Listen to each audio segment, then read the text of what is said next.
महाराष्ट्राच्या राजकारणाला हादरवून टाकणाऱ्या आणि गेली तब्बल 20 वर्ष चर्चेत असलेल्या पवनराजे निंबाळकर हत्या प्रकरणाचा निकाल पुन्हा एकदा पुढे ढकलण्यात आला आहे.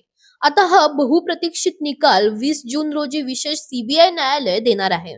पण हा खटला इतका महत्वाचा का आहे? या प्रकरणात नेमकं काय घडलं होतं? माजी गृहमंत्री पद्मसिंह पाटील यांचं नाव यात कसं आलं आणि आजही संपूर्ण महाराष्ट्र या निकालाची वाट का पाहत आहे? चला सविस्तर समजून घेऊया. सुरुवात करूया 3 जून 2006 पासून.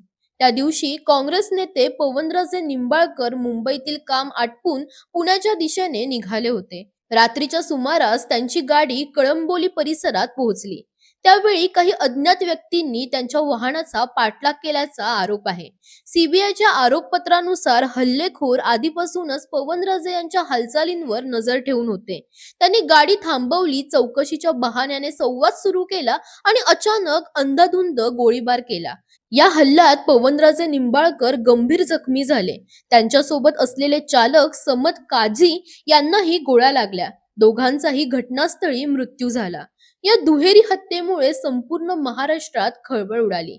कारण पवनराजे हे केवळ राजकीय नेते नव्हते, तर मराठवाड्यातील प्रभावशाली नेतृत्व म्हणून त्यांची ओळख होती. सुरुवातीला या प्रकरणाचा तपास स्थानिक यंत्रणांकडे होता.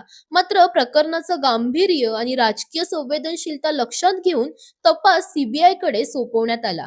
तपासादरम्यान जे निष्कर्ष समोर आले त्यांनी राज्याच्या राजकारणात मोठा भूकंप घडवला. सीबीआयच्या आरोपपत्रानुसार पवनराजे निंबाळकर आणि तत्कालीन प्रभावशाली नेते पद्मसिंह पाटील यांच्यात गंभीर राजकीय मतभेद निर्माण झाले होते. तपास यंत्रणेचा दावा आहे की पवनराजे निंबाळकर यांचा वाढता राजकीय प्रभाव काही लोकांसाठी धोकादायक ठरत होता.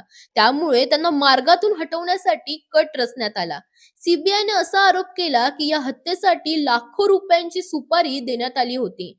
काही अहवालांमध्ये 25 लाख तर काही ठिकाणी 35 लाख रुपयांचा उल्लेख करण्यात आला आहे.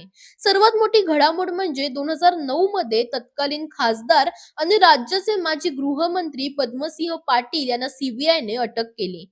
हा महाराष्ट्राच्या राजकीय इतिहासातील अत्यंत धक्कादायक क्षण मानला गेला. कारण एका माजी गृहमंत्र्यावर स्वतःच्या चुलत भावाच्या हत्येचा कट रचल्याचा आरोप ठेवण्यात आला होता. मात्र दुसरीकडे पद्मसिंह पाटील यांनी सुरुवातीपासूनच सर्व आरोप फेटाळले. आपल्याला राजकीय हेतूने अडकवण्यात आल्याचा दावा त्यांनी केला. त्यानंतर सुरू झाला एक प्रदीर्घ न्यायालयीन संघर्ष. 2011 मध्ये या खटल्याची नियमित सुनावणी सुरू झाली. या काळात जवळपास 160 साक्षीदारांची साक्ष नोंदवण्यात आली. हजारो पानांचे पुरावे, कागदपत्रे न्यायालयासमोर सादर करण्यात आले. 14 वर्षांहून अधिक काळ चाललेल्या या सुनावणीमुळे हा खटला महाराष्ट्रातील सर्वात चर्चित आणि दीर्घकालीन गुन्हेगारी खटल्यांपैकी एक ठरला. आता या प्रकरणाला आणखीन एक राजकीय बाजू आहे. धाराशिवचे विद्यमान खासदार ओमराजे निंबाळकर हे पवनराजे निंबाळकर यांचे पुत्र आहेत.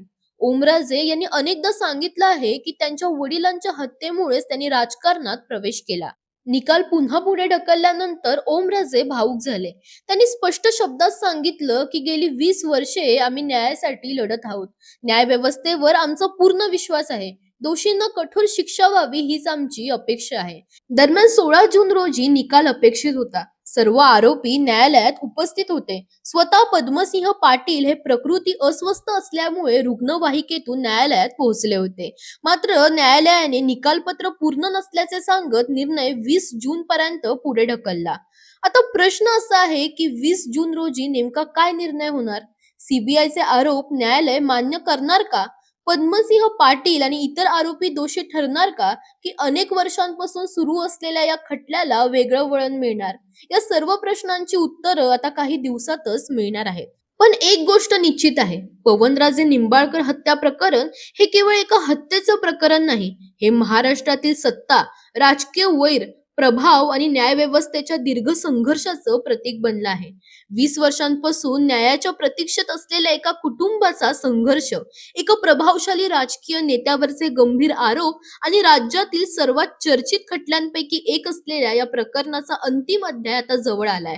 20 जूनला येणारा निकाल केवळ आरोपीचं भविष्य ठरवणार नाही, तर महाराष्ट्राच्या राजकीय इतिहासातही एक महत्वाचं पान लिहिणार आहे.